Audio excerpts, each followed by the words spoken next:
Hey guys, this is Zach here back with another video. This time we're looking at Siege Storm by Awaken Realms. This was a Kickstarted game a little while ago, and they're actually in the middle of a new Kickstarter that only has a couple of days left right now. It's for Siege Storm Siege Mode. This has 2 decks in it, and the Kickstarter is another 2 decks. It also has a bunch of components to play a co-op game or a solo game against the components. Or you can just use those 2 decks to play PvP like you will in this box here. Like I said, it only has a couple of days left. And it's already well past funded. So if you want to look at it, go look in the description for the link. So this is a little 2-player card game. You can kind of get a sense of what it's all about by reading the back here. And that'll give you a good summary. So inside the box, you have this little card that actually has a code on the back that lets you register an account on their website. And there apparently is going to be some kind of league, and apparently there's going to be some way to like find other players in your area if you want to. I haven't done that yet, obviously, but I'll do that soon. And then you have the rulebook, which is on a like fold-out poster kind of a thing. I kind of wish it was a book, but that's okay. There's supposedly a story to it, but it doesn't sound like it's very involved at all. It's basically just people fighting, you're fighting, go fight. The kind of cool thing about it, there's no board or counters or dice or anything. You use the cards for everything, which I always like. You just take the deck with you, and that's all you need to take to a friend's house or something. There's also only one type of unit. There's just creatures, but you can cast any creature as a spell, which is really cool. The cards have different rarities, and they do call this a collectible card game, but as far as I know, there's no random booster packs or anything like that. That might change in the future. For right now, it's all just fixed, like a living card game kind of a thing. And on the back, basically the rest of the turn sequence and the advanced rules to make your own deck and what to do in a chain of responses. The card rarity, it's called Soldier, Veteran, Elite, and Champion. And glossary and tips and how to play your 2 decks. The game itself is pretty simple though, so I'm going to pull these out. Nice little box. I wish it closed better. I can't, like, take this with me anywhere because the lid will just fall off. So, better box would be nice. Maybe just a deck box. Cool little art inside to differentiate the 2 decks, though. So inside you have 2 decks. You have this Seraphina deck and the Styxia deck. And just looking at those 2 cards will tell you everything you need to know about what the deck is about. This is all about angels and healing and stuff. This is all about evil and damaging and all that stuff. So a couple of these cards aren't actually cards you use in your deck. These guys. And these guys. Each of you have a little reminder card that has the turn order on one side and all the keywords and stuff on the back. So each take one of those. Each take one of those. And then the No Man's Land card is going to go in the middle. And then we'll pretend we are Seraphina, so we'll put this on our side, and the opponent will put theirs on their side. That's their frontline card. And this is just a little art card that was in there. I just used it to separate the cards out. I think it's just they had so many cards they had to print, so they put some nice art on it, so put that to the side. And then you take your deck, which is, the starter deck is 34 cards, and for the constructed decks, I want you to make a 44-card deck. But I have these separated out as well. There's just more little art cards to separate the 2. These are extra cards to deck build if you want to.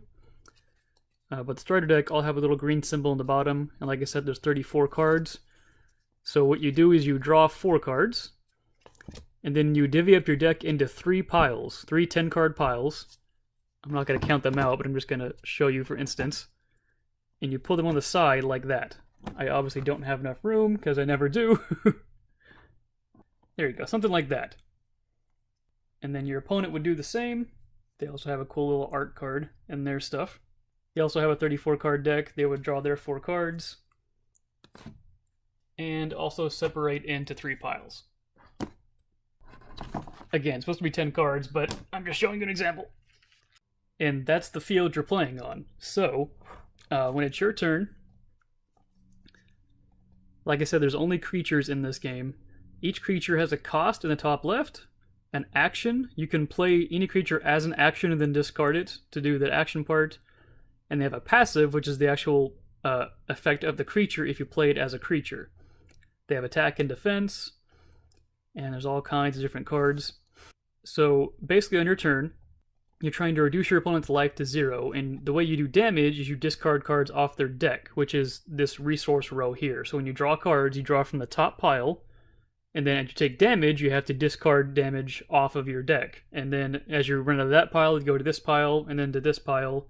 So it's kind of like a life bar. That's a cool representation of how much your deck is left, basically. So to play something, you need to pay the cost. So this one is 1, for instance. So that means I have to discard 1 card from my hand to play this card. And in all the videos and rules I've seen, it always shows your discard pile, which is called your casualties pile, I believe. It shows it putting it face down. I don't know if that was just for the videos or if that's true or not, but I guess we'll do it here. So you put it face down, that's your discard pile. So that means I have 1 point now, so I can play this guy, and every time you play a creature, it starts in your deployment zone. So now his passive ability is active, which is I can pay 1 to add 1 attack to a target card till the end of turn, but he can't attack or anything right now, he's just been deployed. So then with the other cards in my hand, these only cost 0 to play, so I could just play them as an action if I want to, so I could heal 2, which I can't do right now. Or I could do 2 damage and release 2 cards on your track, which there's not, so I just have to pass my turn, basically. So I'll go to my opponent's turn, he'll do the same thing, he'll discard cards to play cards, then it'll come back to me when it's on my turn. You can see in a reminder card here. First thing you do is prepare any committed units. When your support zone, we'll talk about that in a second. Then you draw 2 cards on the top of your resource deck, just like this. Then you track movement, so every card on your track will actually move up now. And if you have multiple cards, they'll all move at the same time. And then you can deploy your creatures in your turn just like normal. Actions can be played at any time. Your turn, your opponent's turn, in the middle of something. They're like instants. So now that it's my turn again, let's say, let's do... Ooh, this guy costs a lot, so I won't be able to play him for a while. So let's discard... We don't need to heal right now, so let's discard these 2 to play this Angelic Emissary. So we'll put that on the deployment zone as a creature. So then now in my turn, go back to my opponent again, come back to me, prepare everything, draw 2, whoop, draw 2, and then move everything up. So now, bad things are about to happen to my opponent. These creatures don't do anything yet, like I said. They're being deployed. So then I can play my actions again. When it comes back to me, whenever they move up again, as soon as your card moves off the track, you can choose one of 3 things to happen with it. You can either storm with it, which is do its damage to your opponent's deck. You can use it for support, which means you turn it face down and add it to a support row, which is on the left side down here. And now you can commit these, turn them sideways to pay for costs in addition to discarding cards. So the more cards you have in your support row, the more cards you can play. And the third thing you can do is called Hold Ground. That means when it goes up the top, you can pick either the No Man's Land or your front line to add this creature to, and it stays there forever until your opponent can deal with it. So usually you want to do things like this guy would be a great card to put in your zone, because if you put him here or here, basically these 2 are both open zones. This one's always yours, but this one is free for whoever gets it first. So I could put this guy here eventually, for instance. And now his passive ability is always applied. So that one's actually really good, because it says after your card storms, you can add it to your supporter. So you can do the storm and support at the same time. That's really good, actually. And if you have a card in the No Man's Land or your front line, whenever you get attacked, your opponent can actually choose to attack your creature instead of attacking your life and get rid of it, as long as their attack is more than your defense. And a way to stop from getting attacked is, for instance, if your opponent has a creature all the way up here, you know that's about to attack you potentially next turn. So if you deploy a creature, you can see that the deployment zone is also your defender. So that means whenever it's your opponent's turn and they choose to storm with this card, they have to subtract their attack from your defender's stats first. And doing the defender that way, that doesn't actually destroy this card whenever this attacks, so he gets to stay there and keeps moving up as well. So that's basically it for the entire game, actually. It's pretty simple to learn and pretty fast to play.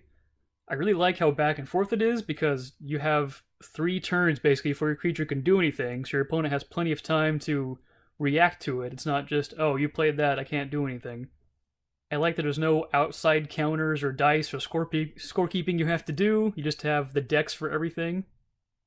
And I also really like that every creature is also a spell, basically, so everything is double purpose. So yeah, I really like it. I'll show you some of the other cards as I give my final thoughts here. I think it is a super solid game, and I'm really excited to see what they do with it next. I would love to see more cards, and I'm actually really excited about the Siege mode game, because I love co-op games, especially co-op card games. So I'm really excited to see what they do with this, and I cannot wait to play more. So that is it for this one. What was that? What did I just see? It's really awesome. Okay. That is Siege Storm. Like I said, the Kickstarter only has a couple days left. Go check it out in the link below. And thank you again, Awakened Wells, for sending me this show off to you guys. And that is it for me. Thank you guys so much for watching. If you guys have any questions or comments, of course, let me know. And as always, thanks for watching. Have a nice day.